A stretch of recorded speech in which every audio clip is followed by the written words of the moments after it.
So the trip from San Salvador to Mayaguana started out well enough.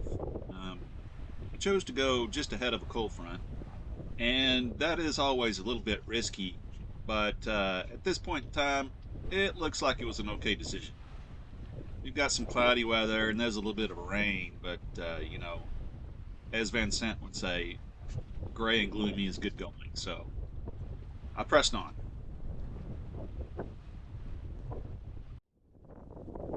Not scary yet, but it could get scary. And well, it did slowly get more scary.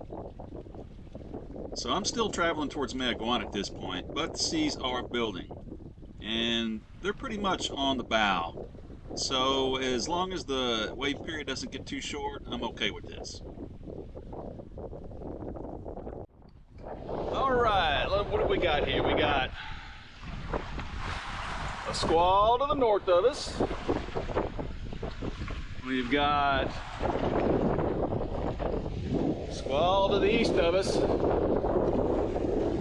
And we've got a squall to the southeast. Oh, did I forget the one to the south?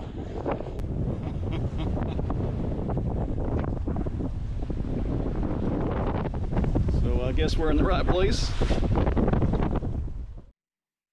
So I managed to dodge squalls for a little while, but eventually my luck ran out. The seas kept building and the waves got steeper to the point where I was slamming into waves. So I decided to fall off towards Crooked Island.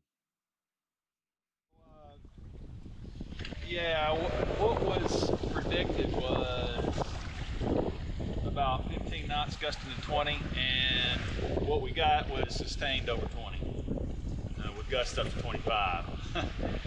And you know, on a reach, my limit is about 17.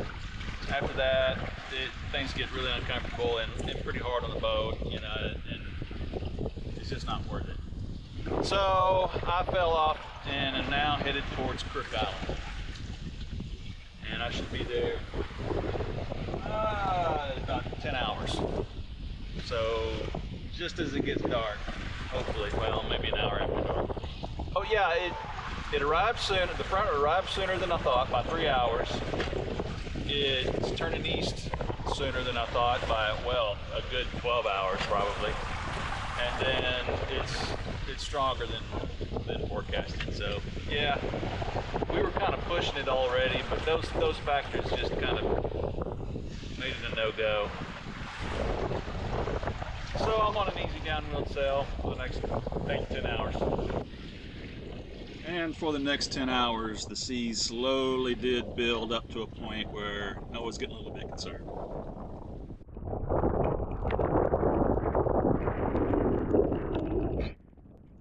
So one thing I discovered while editing this video is waves from the camera's perspective don't look nearly as ominous as they do when you're in the cockpit.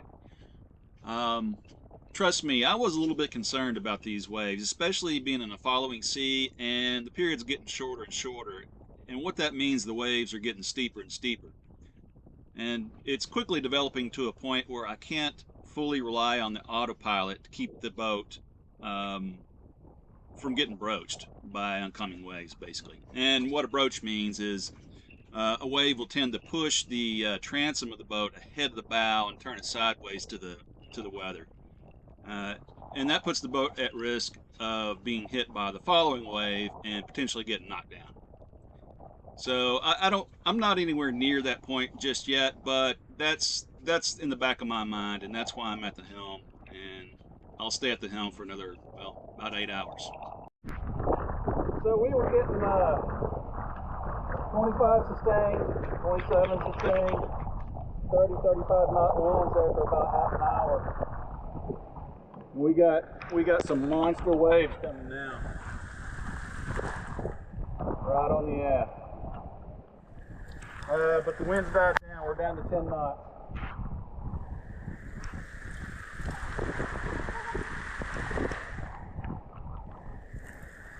Looks like it's clearing up ahead. little worried about getting cooked by these damn waves, though.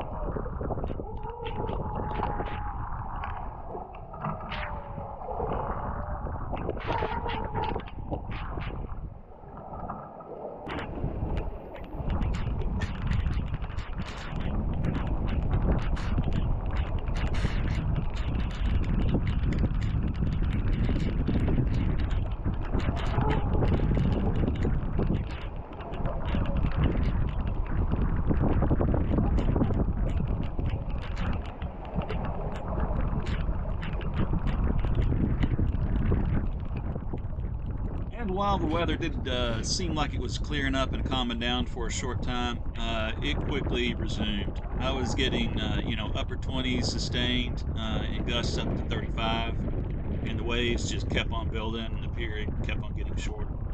And at this point, I was legitimately concerned that I might not be able to keep the course, and I might have to heave to and put the sea anchor on.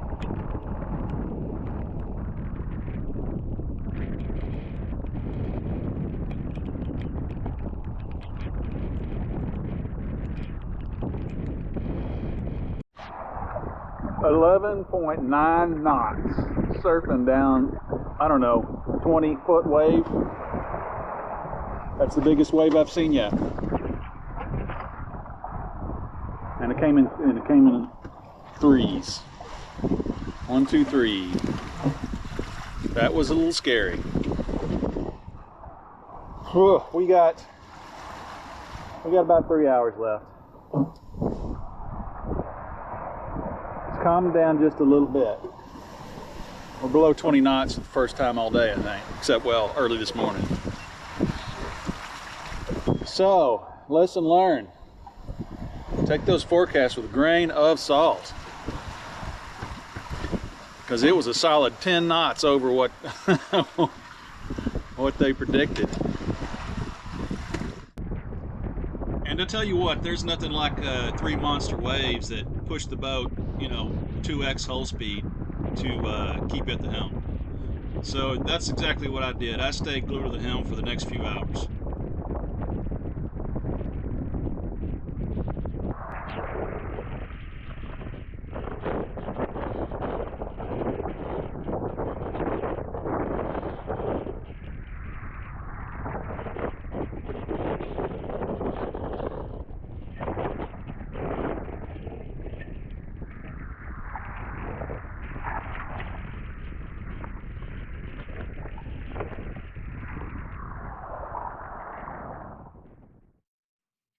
So the rest of the sail went pretty much the same. I got in just before dark and got into the lee of the island, which knocked the waves down quite a bit.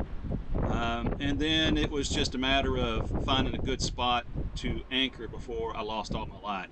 So I didn't get any filming of that, but I did find a good spot and dropped anchor and just went to sleep.